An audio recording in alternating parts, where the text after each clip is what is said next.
नमस्कार, मैं पत्रकार संदीप चौहान लेकर आया हूं उस हफ्ते की कुछ गर्मा गर्म ताजा तरीन खबरें जिन्हें जानना आपके लिए जरूरी है। तो अगर सो रहे हैं तो जाग जाएं और अगर जागे हुए हैं तो सतर्क हो जाएं, क्योंकि ये क्रिप्टो की बात कॉइनेक्स के साथ। न्यूज नंबर 1, इस ब्लॉकचेन कंपनी का आईपीओ आने वाला है। यूडिस सॉल्यूशन एक ब्लॉकचेन एआई और गेम डेवलपमेंट कंपनी है और इसने रिसेंटली सेबी को अपने आईपीओ के लिए पेपर्स फाइल करें। इस इशू के बाद दलाल स्ट्रीट पर लिस्ट होने वाली ये पहली ब्लॉकचेन एआई और गेम डेवलपमेंट कंपनी बन जाएगी। हालांकि गेमिंग स्पेस से जुड़ी एक और कंपनी लिस्टेड है जिसका नाम है नजारा टेक्नोलॉजीज।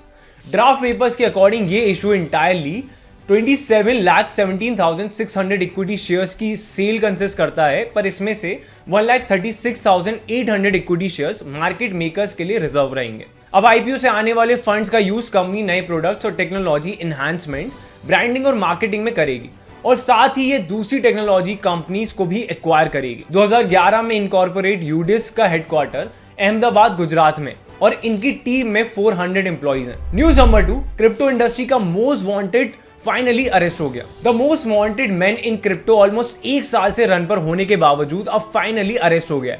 यह है Do Kwan, the man behind Terra. आपको याद होगा कि लास्ट ईयर टेरा कोलैप्स हुआ था, जिसकी वजह से ऑलमोस्ट $40 बिलियन का लॉस हुआ था क्रिप्टो मार्केट में। टेरा कोलैप्स के बाद से ही डू गायब हो गए थे। पहले उन्हें सिंगापुर में ढूंढा गया, फिर सर्बिया में और अभी रिसेंटली उन्हें मॉन्टेनिग्रो के एक एयरपोर्ट से अरेस्ट करा गया, जहां वो फॉल्स डॉक्यूमेंट का यूज करके ट्रैवल कर रहे थे। अब काफी लोग डूकॉन के साथ बात करना चाहते हैं और अभी यूएस, साउथ कोरिया और सिंगापुर के बीच में टसल है कि पहले कौन डूकॉन को कस्टडी में रखेगा। न्यूज नंबर 3, आरबी ट्रम्प का टोकन एआरबी टॉप 40 कॉइन्स में एंटर कर चुका है।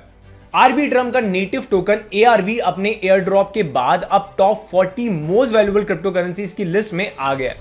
फिलहाल ये 38th प्लेस पर है bye market cap. ARB tokens के अभी तक 81% टोकन्स क्लेम हो चुके हैं और $2.5 billion worth ARB token trade भी हो गया। आरबी ट्रम्प इथीरियम नेटवर्क के लिए एक स्केलिंग सॉल्यूशन है।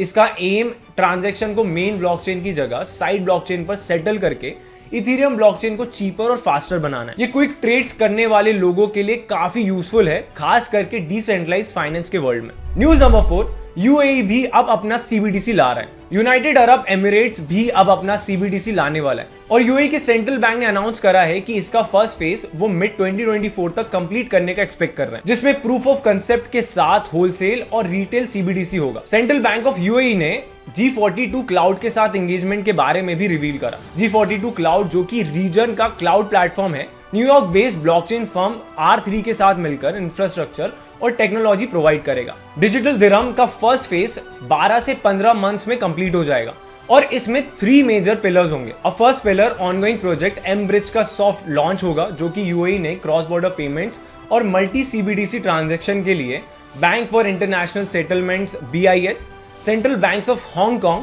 चाइनीज मेनलैंड और थाईलैंड के साथ मिलकर बनाया था। Second pillar bilateral CBDC bridge का प्रूफ ऑफ कंसेप्ट वर्क है, जो कि यूएई इंडिया के साथ मिलकर बना रहा है, जिसके बारे में हमने अपने शॉर्ट्स में बताया था। Third pillar proof of concept work होगा डोमेस्टिक होलसेल और रिटेल सीबीडीसी के लिए, जिसके प्लान्स लास्ट मंथ अनाउंस करे गए थे। यूएई ने डिजिटल दिरहम को अपने फाइनेंशियल इंफ्रास्ट्रक्चर ट्रांसफॉर्मेशन प्रोग्राम का वन ऑफ द 9 की इनिशिएटिव्स में से एक बताया है। ये थी इस हफ्ते की टॉप क्रिप्टो न्यूज। अब मिलेंगे अगले हफ्ते, तब तक के लिए इस वीडियो को लाइक करें और चैनल को सब्सक्राइब करें।